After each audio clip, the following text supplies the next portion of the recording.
y a quelque chose que beaucoup de gens font ou ne font pas qui les empêche ou les empêche de faire un jour l'expérience de la vie éternelle.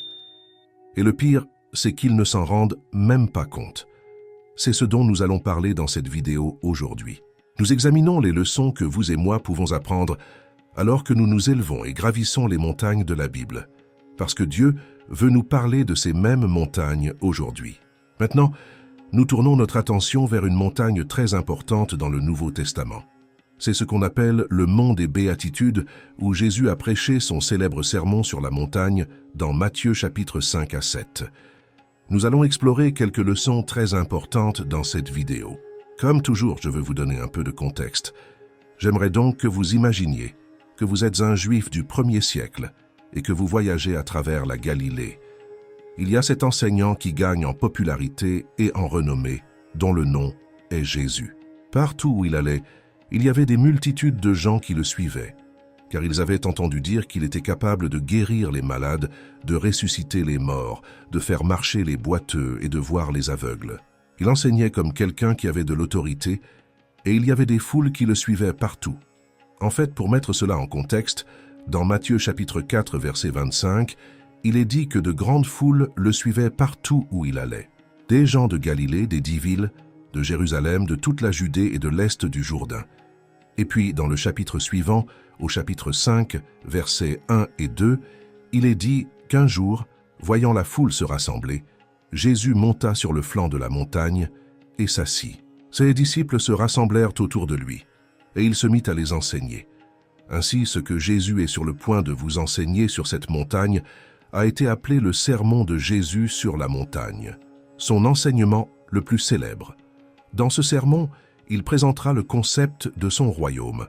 Maintenant, chaque fois que vous mentionnez le mot royaume à un juif du 1er siècle, il suppose automatiquement que le Messie viendrait et restaurerait le royaume d'Israël, et que le Messie apporterait un royaume qui inclurait à la fois des bénédictions matérielles et physiques. Mais ce que Jésus enseigne dans ces 3 chapitres est très différent de ce à quoi il s'attendait. Parce que voyez-vous, Jésus, dans ces 3 chapitres, va vous enseigner, d'abord et avant tout, le genre de personnes qui seront incluses dans son royaume. Ensuite, il va parler des principes du royaume en termes de la façon dont les gens du royaume fonctionnent, par quels principes ils vont fonctionner, et enfin, il va terminer avec le chemin vers le royaume. Si vous voulez faire partie de mon royaume terrestre, et en fin de compte du royaume céleste, quel est le chemin? Regardons d'abord les gens du royaume. Dans Matthieu chapitre 5, remarquez que Jésus dit ici « Dieu bénit ceux qui sont pauvres et qui se rendent compte qu'ils ont besoin de lui, car le royaume des cieux est à eux. » Attendez une seconde, attendez, parce que si vous êtes un juif du 1er siècle, cela va à contre-courant de tout ce que vous pensiez. Parce qu'y réfléchissez, si c'est un royaume, si vous êtes le Messie comme vous le dites, Jésus, et que vous établissez un royaume, pourquoi y aurait-il des pauvres dans le royaume? Et puis quand Jésus vient et dit « Et les gens qui vont être dans mon royaume », la première chose qu'il dit, c'est qu'ils vont être pauvres. Ils n'ont pas compris que Jésus ne parlait pas de pauvreté matérielle. Il parlait des gens qui se considèrent comme spirituellement pauvres, qui sont spirituellement pauvres, qui ont besoin de la spiritualité de Dieu. Ils comprennent cela, et pour les gens qui comprennent qu'ils sont spirituellement en faillite, ce sont ces gens qui seront inclus dans le royaume de Dieu. Il poursuit en parlant des gens qui sont en deuil, des gens qui sont humbles et doux, des gens qui ont faim et soif de justice. Il parle de toutes ces choses. Il parle des gens qui sont persécutés pour avoir fait ce qui est juste. C'est le genre de personnes qui seront incluses dans votre royaume.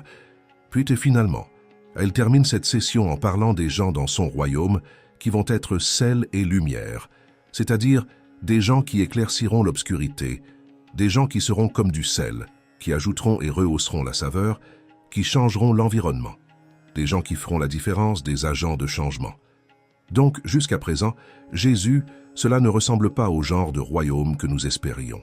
Et maintenant, Jésus porte son attention sur la deuxième partie de son sermon, non seulement sur le peuple du royaume, mais sur les principes selon lesquels le peuple du royaume va travailler. Et c'est à ce moment-là que le sermon de Jésus les laisse vraiment confus, parce qu'il commence à remettre en question beaucoup de leurs idées, traditions, hypothèses et hypothèses sur ce que Dieu voulait dire quand il a écrit l'Ancien Testament par l'intermédiaire de Moïse. Maintenant, juste un peu de contexte. Jusqu'à ce point, les Juifs comprenaient et interprétaient principalement l'Ancien Testament comme se référant à une justice extérieure. Ils avaient mal compris le cœur même de la loi de l'Ancien Testament et l'avaient transformé en un ensemble de règles, de règlements et de rituels. Jésus va venir maintenant et rafelier, ou accomplir ou mieux expliquer ce que Moïse voulait dire quand il a écrit certains de ses commandements dans la loi de l'Ancien Testament. Jésus commence cette session par une déclaration étonnante sur la façon d'entrer dans son royaume. Il dit « Mais je vous préviens, si votre justice n'est pas meilleure que celle des docteurs de la loi religieuse et des pharisiens, vous n'entrerez jamais dans le royaume des cieux. » Pleurage. Maintenant, si je suis un juif du 1er siècle et que j'entendais cela, je penserais immédiatement qu'il n'y a pas d'espoir pour moi. Si je dois vivre ma vie avec plus de droiture que les pharisiens et les docteurs de la loi, si c'est ce que je dois faire pour entrer, alors mec, il n'y a pas d'espoir. Mais ils n'ont pas compris ce que Jésus est sur le point de dire. Et c'est à ce moment-là qu'il commence à partager avec eux les principes.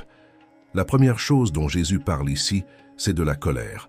En gros, ce qu'il dit, c'est « Je sais que tu as entendu dire que tu ne tueras pas. » Et tout ce sur quoi tu dois te concentrer.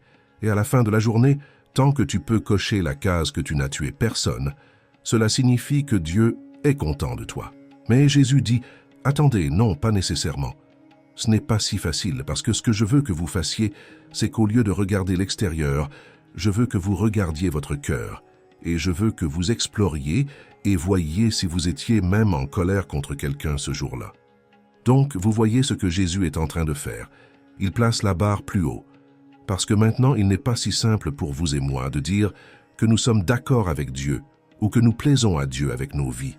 Pas maintenant. Parce qu'il serait facile de pouvoir dire « Oui, Dieu est content de moi, je n'ai tué personne aujourd'hui. » Mais non, maintenant, nous devons dire « Attendez, laissez-moi vérifier mon cœur et voir si j'ai même été en colère contre quelqu'un. » Et puis il continue et parle du principe suivant. Il dit « Je sais que Moïse a dit que tant que vous ne commettez pas d'adultère physique, tout va bien. » Il a dit « Non, mais laissez-moi vous dire ce que Moïse voulait dire quand il a dit cela, parce qu'à la fin de la journée, si vous convoitez et vous promenez en regardant les gens tout le temps et en convoitant une femme dans votre cœur, vous commettez déjà l'adultère dans votre cœur. Donc, ce qu'il fait, c'est élever la barre à un nouveau niveau, et il dit « La relation avec Dieu n'est pas tellement sur une base externe, où tout ce que vous avez à faire est de cocher une case à la fin de la journée. Non, je te force à aller plus loin. Et c'est pourquoi il a dit qu'à moins que votre justice ne dépasse ce qui a été écrit, vous ne pourrez pas entrer dans le royaume de Dieu. » Ensuite, il parle du sujet du divorce et dit « Je sais que Moïse a dit que vous pouvez simplement écrire un certificat de divorce à votre femme quand vous le souhaitez, pour quelque raison que ce soit, si vous voulez sortir du mariage. Écris simplement ce que tu n'aimes pas chez elle, donne-le lui et renvoie-la. » Il a dit « Oh, pas nécessairement, parce que ce que je vais vous dire, c'est qu'à moins qu'il n'y ait une infidélité conjugale, alors vous devez rester marié à cette personne spécifique. » Vous voyez, on a enseigné à ces Juifs qu'on pouvait divorcer pour n'importe quelle raison. Si elle ne pouvait pas avoir d'enfants, si elle n'était pas plus attirante pour vous. Il y a même des histoires de gens qui ont divorcé de leur femme parce qu'ils avaient brûlé le toast. Mec, si c'était le cas, alors tout le monde divorcerait pour une raison quelconque. En fait, parce que Jésus élevait maintenant la barre, quand il répétait le même enseignement dans Matthieu 19, je veux que vous remarquiez comment ils ont répondu. Les disciples de Jésus lui dirent alors, « Si c'est le cas, si la seule façon pour moi de sortir du mariage est que ma femme me soit infidèle, alors ils sont arrivés à la conclusion qu'il vaut mieux que je ne me marie pas. » Et Jésus a dit, « Voilà, maintenant vous êtes compréhensifs, mais tout le monde ne peut pas recevoir cet enseignement. Restez célibataire pour le reste de sa vie. » Jésus leur donne alors de plus en plus de principes comme celui-ci. Par exemple, « Et je sais que tu as entendu œil pour œil, dent pour dent. Mais maintenant, je viens te dire que tu dois aimer tes ennemis et prier pour ceux qui te persécutent. » Il leur parle du principe de donner en secret, plutôt que de montrer à tout le monde ce que vous donnez, ce qui était très courant à l'époque. Jésus leur parle du principe de prier en privé et de jeûner en privé, ce qui était différent de ce qu'ils vivaient ce jour-là, parce que souvent les gens voulaient paraître spirituels, semblables à ce qu'ils sont aujourd'hui, et ils voulaient que tout le monde voie à quel point ils étaient justes et qu'ils voyaient qu'ils jeûnaient et disaient « Oh homme, je jeûne et regardez-moi ». Je suis si faible aujourd'hui parce que je n'ai pas mangé, et je prie au coin des rues et à l'extérieur pour que les gens puissent m'entendre. » Et Jésus dit, « Non, non, parce que ce que vous faites en privé est ce qui sera vraiment récompensé. » Et puis il finit par les frapper là où ça fait mal, dans leur poche. Il dit, « Sais-tu quelle est ton idole? Argent. Votre Dieu, c'est l'argent, et vous devez avoir cela. Vous devez avoir des possessions, vous devez avoir toutes ces choses différentes. » Et il dit, « Écoutez, vous ne pouvez pas adorer à la fois Dieu et l'argent. » Et puis Jésus passe à l'aspect final de son sermon. Il a parlé des types de personnes qui sont dans le royaume, puis a établi un tas de principes par lesquels les gens du royaume vont fonctionner, et maintenant, il les frappe avec ce dernier point. Quel est le chemin qui mène à son royaume? Jésus dit ici dans Matthieu chapitre 7, versets 13-14, « Vous ne pouvez entrer dans le royaume de Dieu que par la porte étroite. La route de l'enfer est large, et sa porte est large pour beaucoup de ceux qui choisissent ce chemin. Mais la porte de la vie est très étroite, et le chemin est difficile et peu le trouvent. » Savez-vous ce que Jésus dit? Il dit, « Vous savez, c'est beaucoup plus facile si vous voulez aller en enfer que d'aller au ciel et de faire partie de mon royaume, parce que c'est large, c'est facile. Vous n'avez pas à sacrifier quoi que ce soit. Vous n'avez pas à renoncer à quoi que ce soit. Vous n'avez pas à renier votre chair. Vous n'avez rien à faire de tout cela. Vous n'avez pas besoin de croire. Vous n'avez pas besoin de faire confiance. Vous n'avez pas besoin d'avoir la foi. Vous n'avez rien à faire de tout cela. Tout ce que vous avez à faire est simplement de suivre la foule, car il est dit que la porte est large.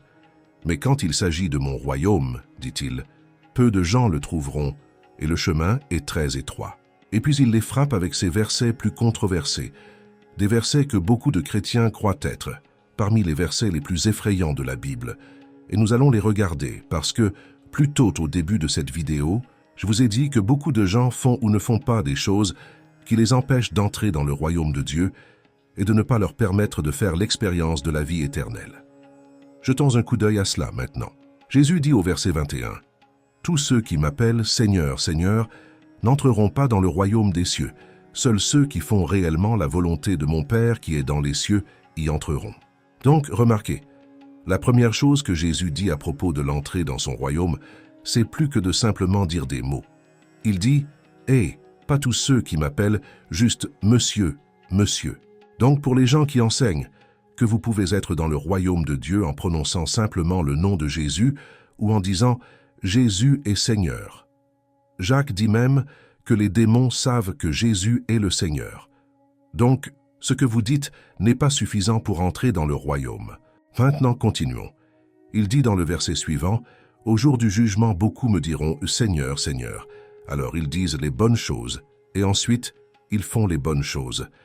Nous avons prophétisé en son nom, nous avons chassé les démons en son nom, et nous avons fait beaucoup de miracles en son nom. La deuxième chose que Jésus dit, c'est que l'erreur que beaucoup de gens font, c'est qu'ils pensent qu'ils peuvent entrer dans le royaume des cieux en faisant des choses, en renonçant à cette habitude ou à cette somme d'argent, ou en n'allant pas au cinéma pour voir des films classés au-dessus de 18 ans, ou en ne regardant pas d'émissions de télévision classées au-dessus de 18 ans, ou ne pas écouter de musique profane, ou ne pas aller dans les clubs ou faire des dons à des sans-abri et moins fortunés que vous. Vous voyez, il dit, « Écoutez, vous pouvez faire beaucoup de choses que les chrétiens devraient faire et penser que parce que vous faites ces choses, parce que vous vous renoncez à vous-même, parce que vous abandonnez ces choses, parce que vous vivez une vie pieuse, parce que vous devez vous rappeler que les gens dont Jésus parlait ont vécu de très longues vies, très droits et morales. Ils ont strictement respecté la loi mosaïque, ils n'étaient pas là pour faire quelque chose de fou.